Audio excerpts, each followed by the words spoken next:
Hey, what's going on, everyone? Welcome back to the channel.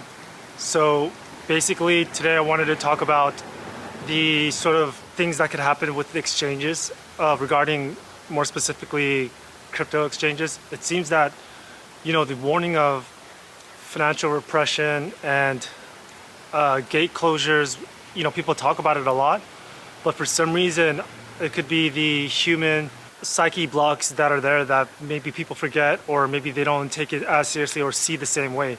So I'm just going to put out this video sort of going over the same warnings that I have before, but also, the issue with the SEC now coming after the trying to close off some, trying to make it more difficult with, let's say, ACH deposits with, I think it is Kraken, and now they're sort of going, trying to push buttons with Coinbase and whatnot. And, this is, I think a lot of people were expecting this, right? But for some reason, it's coming to a surprise for a lot of people as well. They didn't think that this would happen or this was possible, but it's happening, right? And what I wanted to sort of give you is my thought on how I think that something like this will go about. And it's basically shifting blame, right? And you will shift blame because you have enough victim to have behind you to point the finger at whoever and wherever, right? And so if you look at the recent lending collapses and whatnot, you have a lot of these victims that you are the hero of, right? Or the SEC. And so if they want to sort of use them as scapegoats, sort of say, the crypto is the bad guy and whatnot, they can do that. And if you look at the media coverage, it seems that they are trying to categorize let's say, if you're a pro crypto person, to be categorize you as a someone against the government, like someone against the moral standard, suppose, whatever moral standard. And this thing could shift downhill, like beyond what I think what people are thinking about. And people should keep an open mind and watch out for the risk. When it comes to the exchanges, I think I told you a story about how I met somebody. He said he's not going to pay taxes. I met this person outside the US, and he was had this elaborate, of what he thought was elaborate scheme to go through MetaMask and this and that and whatnot. But what he doesn't understand, like I said, they can find you. They can figure this out. They have their chain analysis people and things of that sort. When it comes to taxes, it's simple, just pay it. But when it comes to, let's say, gate closures, what seems to be that could happen, you want to be forward thinking in that. So when it comes to, let's say, your traditional banking, people are figuring out that maybe if I have it in the four banks, the safe big four, you'll be safe, right? Because those four, Wells Fargo, Bank of America, JP Morgan, Citi, they're going to be backed no matter what, right? But you also want to be careful, because if you are in one of those four, and if they decide that you can't do any crypto or whatever, they can close your accounts, as many people have experienced, right? If you don't know, there's a lot of people that has banking with JP Morgan Chase, I think especially, and Bank of America, where their accounts were closed, right? And so these sort of gate closures that could happen is like that. It is more upfront, and I think a lot of people maybe might not think that it's possible. It's too out there, worried about nothing or too much, whatever the case. What's the big deal if you have a JP Morgan, Bank of America, a bank account? Why not just having a bank account outside the country, or maybe a credit union that is okay? Why not take those measures, right? But here's the thing with crypto, this thing, depending on how the world unfolds, can be very interesting, because you can have your stuff on wallets, right? Hardware wallets, cold wallets, hot wallets, or whatever, whatnot. You do want to be careful of what happens, because as we can see, different exchanges are, maybe have gate closures. The government, the US government, if you don't think they can reach a certain hot wallet or whatever, then you're mistaken. They can, and they could change those things, right?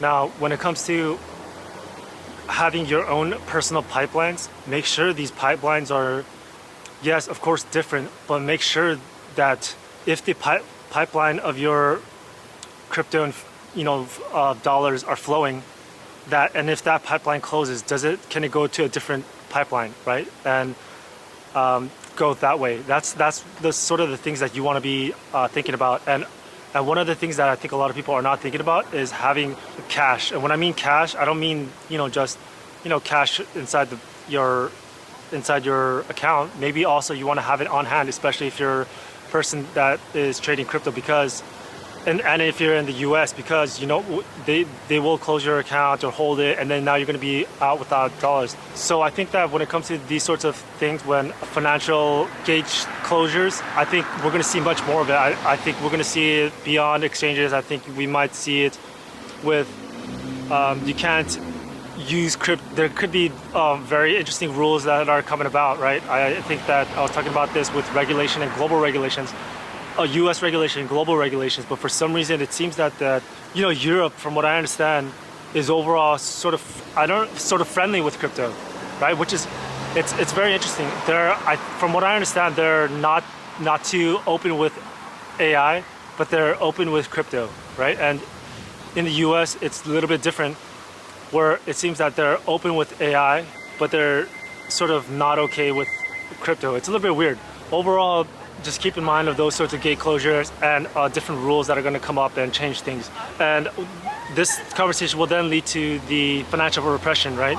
Where other professionals have been talking about this, how the governments were going to financially repress because they don't really have any other options, and that's what they need to do.